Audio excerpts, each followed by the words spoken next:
Hello everyone, I welcome you to Aakalan YouTube channel. आज हम continue करेंगे बायोलॉजी की टेस्ट सीरीज़ जो कि बहुत इंपॉर्टेंट है रेलवे ग्रुप डी एग्जामिनेशन के लिए। आपने अगर अभी तक हमारा चैनल सब्सक्राइब नहीं करा है तो प्लीज़ चैनल को सब्सक्राइब करें, वीडियोस को लाइक करें और मैक्सिमम लोगों तक इन्हें ज़रूर शेयर करें। आप हमारे टेलीग्राम ग्रुप ज्वाइन कर सकते हैं जिसका लिंक हमने डिस्क्रिप्शन बॉक्स में मेंशन किया है। वहाँ से आप इस वीडियो की PDF को भी डाउनलोड कर सकते हैं। आप आकलन ऐप को डाउनलोड करें गूगल प्ले से, जहाँ पे आपको वेरियस कॉम्पिटिटिव एग्जाम्स की टेस्ट सीरीज प्रोवाइड किए जाते हैं। So let's begin. सबसे पहला क्वेश्चन है, which of the following organism can act as a bio fertiliser for rice crop. निम्नलिखित में से कौन सी चावल की फसल जैव उर्वरक के रूप में मदद करता है। ऑप्शंस हमारे पास है नीली हरी शैवाल, राइजोबियम प्रजाति, सहजीवी संबंध फफूंद या फिर एजिडोबैक्टर प्रजाति। यहाँ पे करेक्ट आंसर है ऑप्शन ए जो कि है ब्लू ग्रीन एल्गे, नीली हरी शैवाल। ये क्या करती है, चावल की फसल में जैव उर्वरक के रूप में क्या करती है, मदद करती है। ठीक है, नेक्स्ट क्वेश्चन है, among the following which one is not an app. निम्नलिखित में से कौन सा बंदर नहीं है। ऑप्शंस हमारे पास है गिब्बन, गोरिल्ला, लंगूर या फिर औरंगुटान। यहाँ पे करेक्ट आंसर है हमारा ऑप्शन सी जो कि है लंगूर। ठीक है, जो लंगूर है it is not an app, वो बंदर नहीं है। ठीक है, और बाकी अगर हमारे ऑप्शंस हम देखें ए बी और डी, ये एप की कैटेगरी में आते हैं। थर्ड क्वेश्चन है, cormorant belong to the family of. जो कॉर्मोरेंट है वो कौन से परिवार से संबंधित है। ऑप्शन हमारे पास है हिरण, जलीय पक्षी, तितली या फिर मछली। यहाँ पे करेक्ट आंसर है ऑप्शन बी जो कि है एक्वेटिक बर्ड्स, जलीय पक्षी। तो जो कॉर्मोरेंट है वो किससे रिलेटेड है, एक्वेटिक बर्ड से रिलेटेड है, जलीय स्पीशीज से रिलेटेड है। ठीक है, फोर्थ क्वेश्चन है, which of the following the frog respires during hibernation. शीत निद्रा के दौरान मेढक निम्नलिखित में से किससे श्वसन करते हैं। हाइबरनेशन के दौरान आपको बताना है कि जो फ्रॉग्स हैं वो रेस्पिरेशन कहाँ से करते हैं। केवल फेफड़ों से, आंशिक रूप से फेफड़े और त्वचा द्वारा, दोनों त्वचा और फेफड़ों से या फिर केवल त्वचा से। यहाँ पे करेक्ट आंसर है हमारा ऑप्शन डी जो कि है स्किन, केवल त्वचा से ही करते हैं रेस्पिरेशन। वो श्वसन किससे करते हैं, त्वचा से ही करते हैं जब वो हाइबरनेशन में रहते हैं। ठीक है,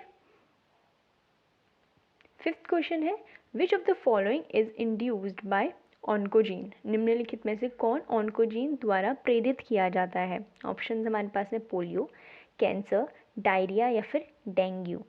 करेक्ट आंसर है ऑप्शन बी जो कि है कैंसर। ठीक है, तो जो कैंसर होता है वो ऑन्कोजेनिक जीन द्वारा क्या होता है, प्रेरित होता है। ठीक है,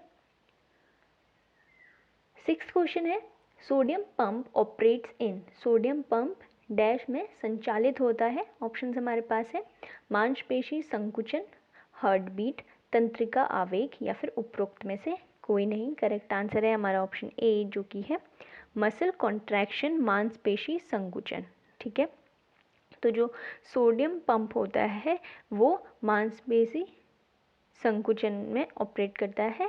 ठीक है, muscle contraction, sodium pump operates in muscle contraction, ये आपको ध्यान रखना है। ठीक है, अगर आपको हमारा कंटेंट पसंद आता है तो प्लीज़ वीडियोस को लाइक करें, चैनल को सब्सक्राइब करें और मैक्सिमम लोगों तक इन्हें ज़रूर शेयर करें। सेवेंथ क्वेश्चन है, in paramecium the food is moved to a specific spot by the movement of dash which cover the entire surface of cell. Paramecium में डैश के संचलन द्वारा भोजन को एक विशिष्ट स्थान पर ले जाया जाता है जो कोशिका की पूरी सतह को क्या करता है, कवर करता है। ठीक है, ऑप्शन हमारे पास है यहाँ पे सीलिया, विलाय, स्यूडोपोडिया या फिर वैक्यूल। यहाँ पे करेक्ट आंसर है ऑप्शन ए जो कि है सीलिया। ठीक है, तो पैरामीशियम में जो फूड होता है it is moved to a specific spot by the movement of cilia की हेल्प। वो सीलिया क्या होता है, हेयर लाइक ग्रोथ होते हैं, इनकी हेल्प से मूवमेंट होता है। ठीक है, नेक्स्ट क्वेश्चन है, glaucoma is a disease of. जो ग्लूकोमा है वो किसकी बीमारी है? त्वचा की, कान की, आँख की या फिर दांत की? यहाँ पे करेक्ट आंसर है हमारा ऑप्शन सी, जो कि है आईज। जो ग्लूकोमा है वो आँखों की बीमारी होती है। ठीक है, ग्लूकोमा ऐसी कंडीशन है, ऐसी आँखों की बीमारी है जिसमें क्या होते हैं, जो ऑप्टिक नर्व्स होते हैं वो क्या होता है, डैमेज हो जाते हैं। ऑप्टिक नर्व्स, आपको ध्यान में रखना है कि यहाँ पे ऑप्टिक नर्व्स डैमेज हो जाते हैं तो ग्लूकोमा होता है। ठीक है, और ऑप्टिक नर्व्स हमें पता है कि जो ऑप्टिक नर्व्स होते हैं वो बहुत इंपॉर्टेंट होते हैं हमारी विज़न के लिए, अच्छे विज़न के लिए, ताकि हम अच्छे से चीज़ों को देख पाएँ। और जब ऑप्टिक नर्व ही हमारी डैमेज हो जाएंगी तो हमारी जो विज़न होता है उसमें बहुत ज़्यादा फ़र्क पड़ेगा। ठीक है, मतलब हम आसानी से हमें कोई भी चीज़ें दिख नहीं पाएंगी। 9th क्वेश्चन है, outer part of the I that protects the internal structure of I is called. आँख की बाहरी हिस्सा जो आँख की आंतरिक संरचना को बचाता है वो क्या कहलाता है? स्क्लेरा, आइरिस, कॉर्निया या फिर रेटिना? यहाँ पे करेक्ट आंसर है ऑप्शन ए, जो कि है स्क्लेरा।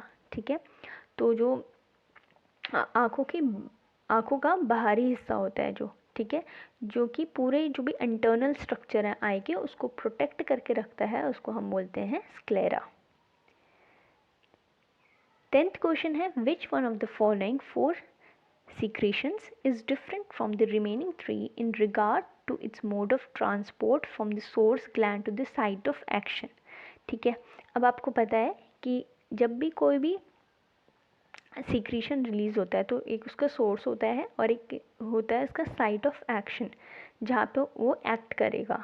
ठीक है, तो हमें एक इसमें 4 हमें ऑप्शन दे रखे हैं और हमें ऑड वन आउट फाइंड करना है। 3 सिमिलर टाइप के होंगे और एक जो होगा वो डिफरेंट होगा, हमें वही सेलेक्ट करना है। ठीक है, ऑप्शन हमारे पास है लार, पसीना, पित्त या फिर एपिनेफ्रीन। यहाँ पे करेक्ट आंसर है बाइल, जो कि है पित्त। ठीक है, अब यहाँ पे जो सलाइवा है वो कौन सिक्रीट करता है? सलाइवरी ग्लैंड्स करते हैं। ठीक है, और एपिनेफ्रीन जो होता है इसको हम एड्रेनलाइन भी बोलते हैं, और एक ये क्या है, न्यूरो ट्रांसमीटर की तरह काम करता है। ठीक है, और अगर हम बात करें बाइल की, तो बाइल कौन प्रोड्यूस करता है? लीवर प्रोड्यूस करता है, और ये जनरली डाइजेशन जो प्रोसेस होता है ह्यूमंस में उसमें हेल्प करता है। ठीक है, 11th question, which organ in human body is affected by emphysema? मानव शरीर का कौन सा अंग एम्फाइसेमा से प्रभावित होता है? मस्तिष्क, यकृत, गुर्दे या फिर फेफड़े? यहाँ पे करेक्ट आंसर है ऑप्शन डी, जो कि है लंग्स, फेफड़े। ठीक है, आप आकलन ऐप को डाउनलोड कर सकते हैं गूगल प्ले से, जहाँ पे आपको वेरियस कॉम्पिटिटिव एग्जाम्स के टेस्ट सीरीज प्रोवाइड किए जाते हैं। रेलवे ग्रुप डी एग्जामिनेशन के भी टेस्ट सीरीज आपको यहाँ पे मिल जाएंगे। So don't forget to download the Aakalan app. 12th question है, the blood vessel supplying blood to the kidney through, रक्तवाहिका वृक्क तक खून पहुँचाने का काम किसके द्वारा करती है? गुर्दे की धमनी, यकृत धमनी, फेफड़े की धमनी या फिर ग्रीवा धमनी? यहाँ पे करेक्ट आंसर है ऑप्शन ए, जो कि है द रीनल आर्टरी या फिर गुर्दे की धमनी। ठीक है, 13th question, where is the Krebs cycle? जो क्रैब्स चक्र होता है वो कहाँ पर होता है? ऑप्शन हमारे पास है क्लोरोप्लास्ट, माइटोकॉन्ड्रिया, न्यूक्लियस या फिर गोल्जी गाय। यहाँ पे करेक्ट आंसर है हमारा ऑप्शन बी, जो कि है माइटोकॉन्ड्रिया। ठीक है, माइटोकॉन्ड्रिया को हम क्या बोलते हैं? पावर हाउस ऑफ सेल भी बोलते हैं। ठीक है, 14th question, which of the following is slash are effects of radioactive pollution? निम्नलिखित में से कौन सा रेडियोधर्मी प्रदूषण के प्रभाव है? ऑप्शन हमारे पास है cancerous ulceration occurs due to the high radiations of X rays, शरीर में ऊतक नष्ट हो जाते हैं, दृष्टि पर प्रतिकूल प्रभाव पड़ता है या फिर उपरोक्त में से सभी? यहाँ पे करेक्ट आंसर है ऑप्शन डी, जो कि है उपरोक्त सभी। अब जो भी रेडियो एक्टिव पोल्यूशन होता है उससे बहुत सारी चीज़ें हो सकती हैं, जैसे हमारी दृष्टि पर उसका प्रभाव पड़ सकता है। ठीक है, और हमारे टिश्यूज़ डैमेज हो सकते हैं, और जो कैंसरस अल्सरेशन है वो भी हमारे बॉडी में आ सकते हैं, ठीक है, किसकी वजह से, जो रेडियो एक्टिव पोल्यूशन है। तो ये तीनों ही रेडियो एक्टिव पोल्यूशन के इफ़ेक्ट्स हैं, ये आपको याद रखने हैं। नेक्स्ट क्वेश्चन है the part of the flower date can carry out photosynthesis. अब आपको पुष्प का वो भाग बताना है जो प्रकाश संश्लेषण कर सकता है। ऑप्शन हमारे पास है एंड्रोशियम, गाइनोशियम, कैलिक्स या फिर कोरोला। करेक्ट आंसर है कैलिक्स, ठीक है। जो कैलिक्स होता है वो फोटोसिंथेसिस कर सकता है, मतलब कि अपना फूड खुद प्रिपेयर कर सकता है सन की हेल्प से, सन वाटर की हेल्प से। अब 16th क्वेश्चन है who developed the theory of evolution. क्रमागत विकास के सिद्धांत को किसने विकसित किया था। ऑप्शन हमारे पास है गैलीलियो, आइजैक न्यूटन, प्रणव मिस्त्री या फिर चार्ल्स डार्विन। तो हमारा करेक्ट आंसर है यहाँ पे चार्ल्स डार्विन। तो थ्योरी ऑफ इवोल्यूशन किन्होंने दी थी, चार्ल्स डार्विन ने दी थी, ठीक है।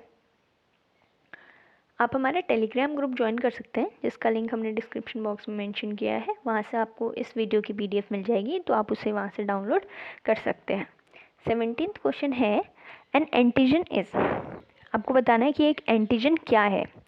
The result of antibody, the opposite of antibody, the stimulus for antibody formation and the last option is the residue of N antibody. यहाँ पे करेक्ट आंसर हो जाएगा ऑप्शन सी, जो कि है the stimulus of antibody formation. Antibody निर्माण के लिए उत्तेजना, वो क्या है, एक एंटीजन है, ठीक है। 18th question which one of the following disease is not transmitted by Tiger mosquitoes. तो आपको बताना है कि टाइगर मच्छरों द्वारा कौन सा रोग संक्रमित नहीं है। ऑप्शन है डेंगू, चिकनगुनिया, जापानीज इंसेफेलाइटिस या फिर पित्त ज्वर। करेक्ट आंसर है यहाँ पे ऑप्शन सी, जो कि है जापानीज इंसेफेलाइटिस। ये टाइगर मॉस्किटो ट्रांसमिट नहीं करता है, ठीक है। 19th क्वेश्चन है fertilisation of human eggs most often takes place in. मनुष्य अंडाणु का निषेचन होता है, कहाँ पे होता है फर्टिलाइजेशन ह्यूमन एग्स का। अंडाशय, गर्भाशय, ओविडक्ट फैलोपियन या फिर सर्विक्स, गर्भाशय ग्रीवा। यहाँ पे करेक्ट आंसर है ऑप्शन सी, जो कि है ओविडक्ट फैलोपियन। यहाँ पे जनरली फर्टिलाइजेशन होता है ह्यूमन एग्स का। 20th क्वेश्चन है in females the ovaries are locked dash on each side of the lower abdomen. महिलाओं में उदर के निचले भाग के दोनों ओर डैश अंडाशय स्थित होते हैं। आपको नंबर ऑफ ओवरीज बतानी है, ठीक है, 1, 2, 3 या फिर 4। यहाँ पे करेक्ट आंसर है ऑप्शन ए, जो कि है 1, ठीक है। तो ईच एब्डोमेन के यहाँ पे बताना है आपको, तो 1 होती है यहाँ पे, ठीक है। 21 क्वेश्चन है octopus belongs to the dash phylum. तो जो ऑक्टोपस है वो कौन से फाइलम से बिलोंग करता है। मोलस्का, निडेरिया, इकाइनोडर्मेटा या फिर कॉर्डेटा। यहाँ पे करेक्ट आंसर है मोलस्का, ठीक है। तो जो ऑक्टोपस होते हैं वो कौन से फाइलम को बिलोंग करते हैं, वो कौन से फाइलम से संबंधित है, मोलस्का से। 22nd क्वेश्चन है what is the branch of science that studies human skin. तो जहाँ पे मानव की त्वचा का अध्ययन होता है, उस विज्ञान की शाखा को क्या कहते हैं। टेरिडोलॉजी, साइनोलॉजी, डर्मेटोलॉजी या फिर बायोफिजिक्स। यहाँ पे नाम से ही हमें पता चल रहा है कि इसका आंसर हो जाएगा ऑप्शन सी, जो कि है डर्मेटोलॉजी, क्योंकि जो डर्मा है वो किससे रिलेटेड वर्ड है, वो स्किन से रिलेटेड वर्ड है। तो यहाँ पे हमारा आंसर ऑप्शन सी हो जाएगा। और अगर हम बात करें टेरिडोलॉजी की, तो it is a branch of botany dealing with ferns and related plants, जिसमें जो फर्न्स रिलेटेड प्लांट्स होते हैं ना, उनकी स्टडी टेरिडोलॉजी में की जाती है। अगर हम बात करें साइनोलॉजी की, तो साइनोलॉजी में लैंग्वेज, लिटरेचर, हिस्ट्री, इन सब की बात करते हैं, इन सब की पढ़ाई करते हैं, ठीक है। और बायोफिज़िक्स के में ये बायोलॉजी की एक ब्रांच है, जिसमें हम क्या पढ़ते हैं, it is a branch of biology that applies the methods of physics to study the biological structure and processes. जो भी biological structures या फिर processes होती हैं तो उसमें हम उनकी स्टडी में हम किस सब्जेक्ट का यूज़ करते हैं, फिज़िक्स का यूज़ करते हैं, तो ये हो जाएगा बायोफिज़िक्स। तो ये 2 टर्म से बना हुआ है ना, बायोफिज़िक्स, बायो से और फिज़िक्स से, ठीक है। तो जो बायोलॉजिकल प्रोसेस है उसको पढ़ने में जब हम फिज़िक्स का यूज़ करेंगे तो उसको हम बोलेंगे सिंपल बायोफिज़िक्स। 23rd क्वेश्चन है, which of the following is known as the age period of fishes. निम्नलिखित में से कौन मछलियों के काल अवधि के रूप में जाना जाता है? मेसोजोइक, हिमकाल, डेवोनियन या फिर नन ऑफ द अबव। यहाँ पे करेक्ट आंसर है ऑप्शन सी जो कि डेवोनियन, ठीक है। 24th क्वेश्चन है, which of the following plants is responsible for controlling the cholesterol levels in the body. निम्नलिखित में से कौन सा पौधा शरीर में कोलेस्ट्रॉल के स्तर को नियंत्रित करने के लिए जिम्मेदार है? ऑप्शंस हमारे पास है अजवाइन, अदरक, मेथी या फिर धनिया। यहाँ पे करेक्ट आंसर है हमारा ऑप्शन सी जो कि है फेन्यूग्रीक मेथी। तो जो मेथी होता है वो कोलेस्ट्रॉल के स्तर को नियंत्रित करने के काम आता है। अगर हम बात करें और फेन्यूग्रीक की, मेथी की ही, तो वो हमारी बॉडी में जो भी फैट जमा होता है उसको कम करने के भी काम आता है, ठीक है।